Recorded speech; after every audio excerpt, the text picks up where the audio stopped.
Hi there. How's it going? Welcome to one of the last sessions for the day today and one of the most exciting sessions. My name's Ivan, and we're going to be talking about having fun building on Kubernetes. And my partner here is Udhay. I'm Hi. a product marketing manager. Hi, everybody. I'm Udhay Prakash. I'm the product manager for Kubernetes and DigitalOcean. Yeah, right. And I'm the product marketing manager for Kubernetes. We both have quite some experience on Kubernetes, to say the least. And we're really excited about the presentation. It's we want to make Kubernetes less intimidating to people. Yes, it's complex, but now there's a lot of tools. There's a lot of ways to get involved with Kubernetes that are a lot easier, depending on your expertise. And we want to help you grow faster and understand when you might need or might not need Kubernetes as well. Um, so Thanks, go son. ahead, Uday. Thanks, Sivan. So here's the agenda for today. We're going to look into how application deployments have evolved over the years from traditional on-prem deployments to VMs to containers. Then we're going to look into where does Kubernetes stand amidst this evolution and how and why we are seeing rapid growth in Kubernetes adoption. And then we're going to look into when to and when not to use Kubernetes and how is Kubernetes has made painless to grow upon and how is it fun as well. And finally, Evan will close on with a demo on how to adopt Kubernetes, basically a DigitalOcean managed Kubernetes solution. Next slide. So to start with, traditionally, we deployed applications in on-prem data centers, right? So the trouble was time, complexity, and cost to set up data center infrastructure before we can deploy our code. Now, we were deploying our code on individual servers, like app was not able to scale as it was fighting for compute, networking, and storage resources on single hardware. Now, this made us to move to virtual machines where we just started to use shared resources at hardware level and from the provider instead of using our own server.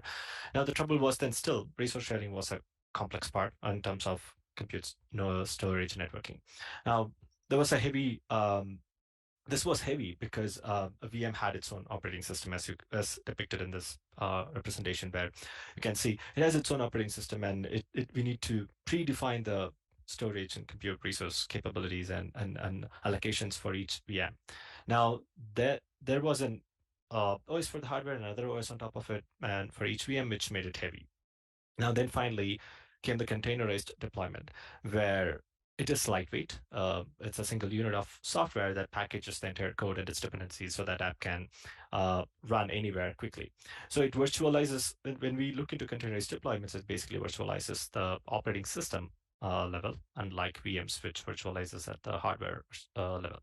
Now, even if containerized deployments have made it extremely easy to deploy an application, it is still a manual process to provision, to manage, to scale these containers, which is where the Kubernetes comes into picture. So basically, Kubernetes helps in orchestration of these containerized deployments. Um, Now, what we are seeing here is the CNCF landscape. For those who are not aware of it, CNCF is a cloud native computing foundation, which helps to advance container technology and align the tech industry around its evolution. Now, we have here to show how complex the CNCF landscape is. There are a lot of open source tools that it's been developed and has been growing on a daily basis around Kubernetes. So it takes an enormous amount of energy to figure out what to use when. Just a portion of that huge landscape here, what we are depicting, what we wanted to share, the complexity of it. Next slide. Get adjusted to seeing this picture a lot in presentations, though. That's true. Yeah. So touching on, now we have seen it is complex and it is it has evolved, but still it is popular. So we wanted to understand why it is popular, right? So the first thing is self-healing capability. Basically, Kubernetes has transformed, like orchestrating container deployments way easier. It has never been easier before, right?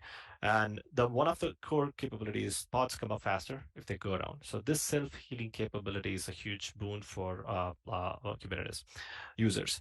The second thing is extensibility. Now, this allows users create custom resources, extending the functionality of the API servers. You can use CRDs, create custom resources, and just deploy controllers in your Kubernetes clusters, be it in the control plane or in the data plane. So this provides the capability which is like it is extensible.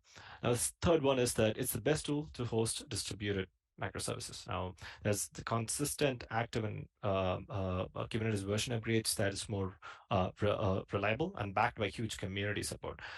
So, and the next one is important thing is about cost effectiveness and well documented. Now, there is effective resource utilization accomplished because of Kubernetes, which reduces the operational cost for all users. And then comes the portability. It has made it portable to run in any cloud environment without sticking to a vendor lock-in scenario, right? And last but not least, if you look into IAC infrastructure as code and declarative management, these two are like huge capabilities that comes with Kubernetes because it makes it effortless to auto provision and auto scale Kubernetes workloads. And finally, the developer agility and efficiency is increased tremendously because of that adoption. And these are the core drivers today we see that motivates Kubernetes adoption. Next slide. Now we have looked into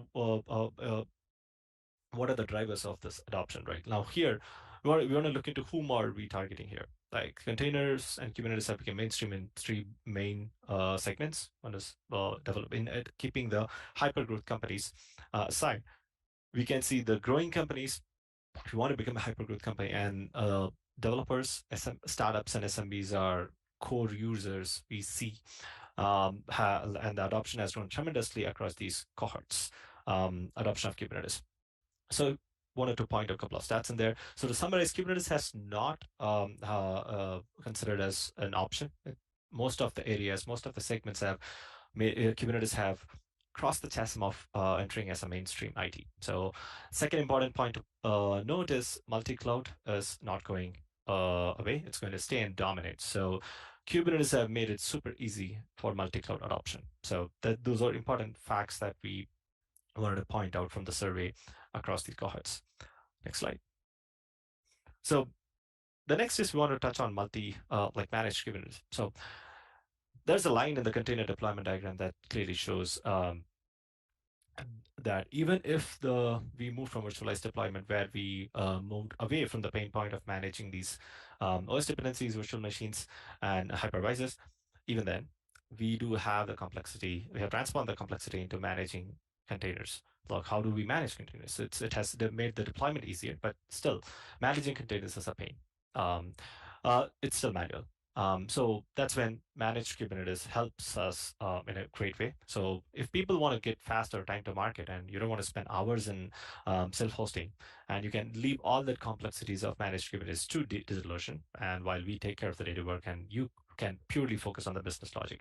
That's how the managed Kubernetes vendors come into picture, and that's where DigitalOcean Kubernetes as a service also comes into picture to help you in that area. Just wanted to add really quick. That's why 90% of cloud managed Kubernetes, 90% of people running Kubernetes run managed Kubernetes, because the it keeps shifting right, as it has throughout history. Good point. Yes. Yeah. So in this diagram, this is basically what we're trying to say is what does that managed Kubernetes manage actually, right? So the yellow diagram that you see, yellow boxes, where those are a representation of containers. So where you focus on the building that business logic, containerizing your application, we take care of this humongous management of control plane and worker nodes and maintaining it. All the components gets along with it. So you don't have to worry about deploying master nodes or worker nodes, which together forms that Kubernetes cluster, while you can just focus on building your applications while we take care of managing this entire complex Kubernetes infrastructure. That's where managed Kubernetes comes into picture, and that's where DigitalOcean also helps you out. Right. Uh, Now I'll hand over to Avan to talk about when to avoid Kubernetes. Thank you. So thank you, Udhay, for getting us up to speed. So I'll be going over when to avoid Kubernetes. So we always hear people say Kubernetes is the best for everything. You should try it. It's, all the wonderful reasons that Udhay said. It's highly extensible, but for that reason, it's also very complex because you can do so much with Kubernetes. Like we didn't even cover like a small hair of all the wonderful things that you can get once you adopt Kubernetes. But it isn't right for every company. It isn't right for every developer, DevOps. Managed Kubernetes is a huge help, but you still have to think about updating your Kubernetes infrastructure. Um, you there's still a lot of things that you have to take care of, even though it is a lot easier with a managed service. But it so people that or companies running services that are local or close to a municipality of some sort, they're not planning on growing. There's no need to automate anything if you have a very clear idea of how many people are going to access your application. You're not planning on growing. Those are like the biggest things.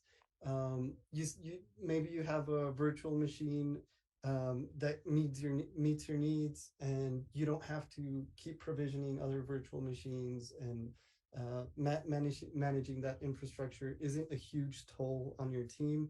Then there's no reason to go into Kubernetes. Um, Kubernetes also is container based, and containers can't be modified. The strategy is to kill a container or delete a container and spin up a new one with a new application version on it. But this might not fit the model that you're using now. Your team structure might also have a different set of requirements. You might not have a lot of varying traffic, so you don't need an automated system to move that traffic where you want. But the number one reason to adopt Kubernetes for most people, aside from the performance upgrades, the automation, all those things, honestly, it makes your life easier. You don't have to be on call, on weeknights or weekends, because Kubernetes will take care of your infrastructure and it'll be okay when you get back. So how do you get started with Kubernetes? That's a really good question, and it depends where you're coming from. Depends what your goals are. It depends if you've worked with containers or not before. One strategy that is really common, it's not the most common, but sometimes it's one that's used the most, is to containerize your whole application. So how do you eat an elephant? It's like an old saying, you eat it bite by bite or piece by piece. And same goes for containerizing. You can containerize a whole monolith application, port that to Kubernetes, and then begin to separate it into microservices. A more common pattern, rather than containerizing the whole monolithic application, is to get the easiest service that you have from this monolithic application, containerize that service, port it over to Kubernetes, and then once you're done with that, you have more experience with Kubernetes, you can move on to your next microservice D, and then microservice A, and by the time you're finished, you've already containerized your whole monolithic application, and it shrinks and disappears.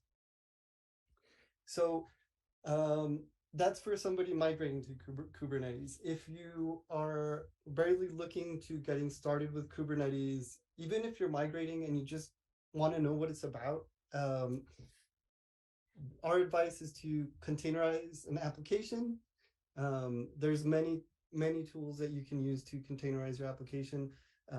One of these tools is build packs. Cloud native build packs will take your source code and then turn it into a container for you, and voila, you're done. Using the best practices. It's a CNCF maintained project, so the same organization that oversees Kubernetes and Docker and all a whole bunch of other Linux open source projects.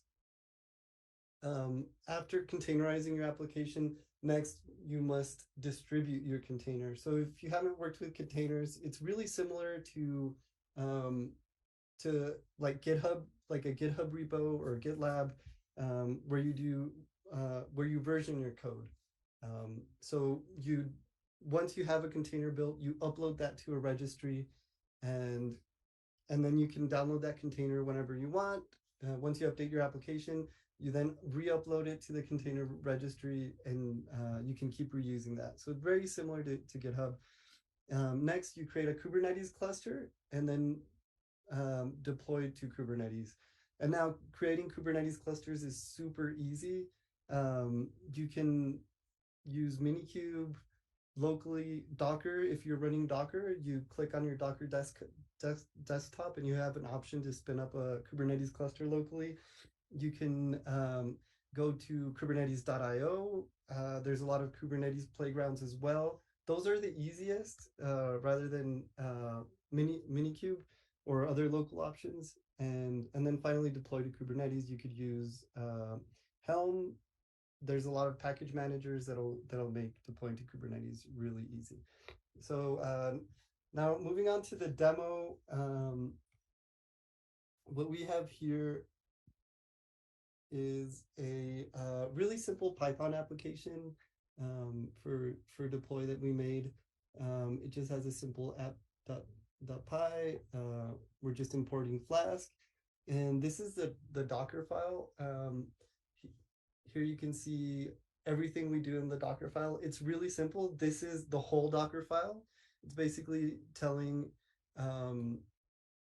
our container where our files are going to be, where they're going to be run, and then defining environment variables. So similar to like a script that you might have for your virtual machine, that's pretty much what a Docker file is. Then you can build your image and run it. And here we see our image came up. We did this locally, running the Docker image locally. We ran it again and it changed, which shows that each container is different.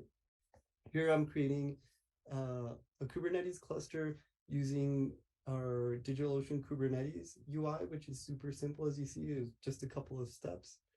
Then you very simply just copy a command from the UI and you're authenticated with a registry. Here we're uploading our container to the deployed 2022 registry. Question, is this similar to Rancher and OpenShift? Yes, those are managed Kubernetes offerings. Those are a lot more closed than the DigitalOcean Kubernetes offering.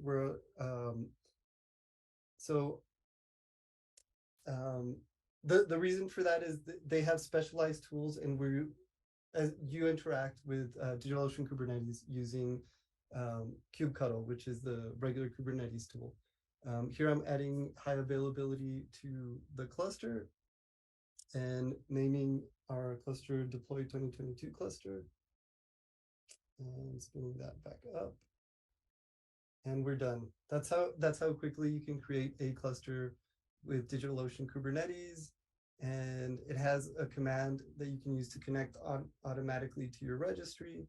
And you can also do it within the UI by just clicking a check mark, and you automatically have integrated with your container registry. Now, if we do a kubectl get nodes, we see our kubectl has access to our DigitalOcean Kubernetes cluster. And here we're creating a deployment, the Python container we had. It's going to pick up that container from our registry. So we created that deployment. And now we're going to scale our deployment to 20 replicas. As you see, it's super fast. um, and we created a service of type load balancer with using kubectl. So this is really cool. Using kubectl, the Kubernetes tool, we're able to create a load balancer on DigitalOcean Kubernetes. And here we're specifying the port for our application. And now we do a Doctal compute load balancer to get the IP address for our load balancer. You could also use kubectl as well to get you just do a kubectl get service. And here you go. We're pasting the IP to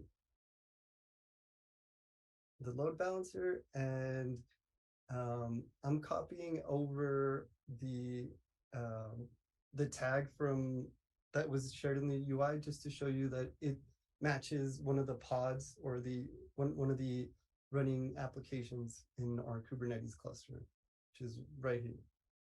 So it's very easy to get started with Kubernetes, and it's incredibly powerful what you can do.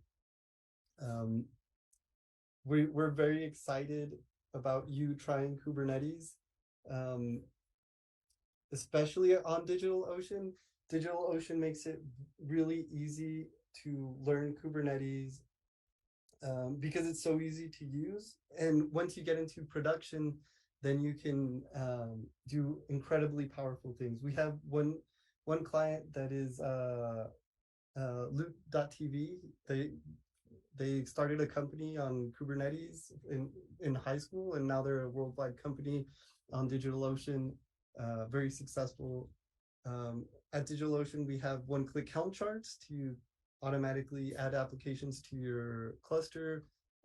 We provide 99.95 SLA and a very friendly user experience. We appreciate you sticking around for all of deploy and having fun with us. We'll share out this presentation as well with how to replicate the demo. Also, we have an adoption journey. If you search that, you'll be able to find ways to adopt Kubernetes, no matter if you're on the discovery phase. If you want to get into production, it'll give you advice on how to do all of that on DigitalOcean. And here are repos and a $200 credit in case that will help you get started. Also, check out Avi's Bootstrapper workshop. He did that yesterday, and it'll help you bootstrap a full-fledged Kubernetes cluster already with CI/CD baked in, development baked in, and obviously monitoring and everything else you need to get a cluster going. So with that, we'll open it up to questions. I see Udhay has been answering a few in the chat. So please let us know if you have any questions. We'd love to help.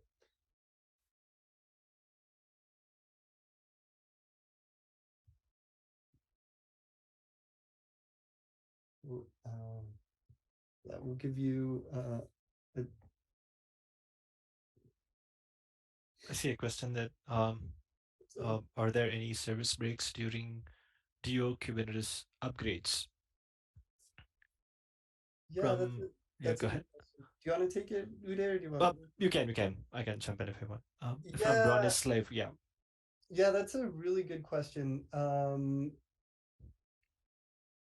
They're usually very minimal, and by that, from what I understand, like the effects you might have in an upgrade, if it goes poorly, you won't be able to communicate with the cluster API, which is the main way to communicate with your Kubernetes cluster.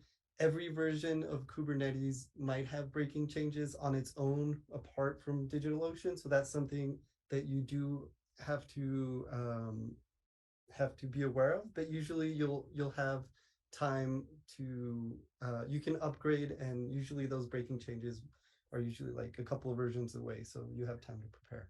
One thing that I wanted to add to Ivan is yes, there'll be because we are going to have the during the upgrades, what happens is it's a Kubernetes version upgrade, we're going to conform to the upstream Kubernetes versions. So what happens is we do that upgrade at the customer's convenience during a maintenance window in the DO. So it's up to you to choose which time you want the upgrades to go, and we will make sure that there are enough amount of notifications and we provide within the DO platform to make you aware when the upgrades are happening, and it will be upon your choice of convenient time. Right. Thank you, Udhay. Well, we're almost out of time, but we're very grateful for having you with us today. Uh, And we'll continue over on Discord. yeah, just one. Yeah, we have the chat Kubernetes channel in Discord, so feel free to post any questions in there. We are available to answer any questions in there as well. Yes, you can have .NET applications on Kubernetes. Those are window containers. They're a little bit newer, but you can do a lot of different languages. That's the last one. That's the last question we have time for. Thank you so much. Please reach out to us, and good luck on your Kubernetes journey. Thanks, everyone.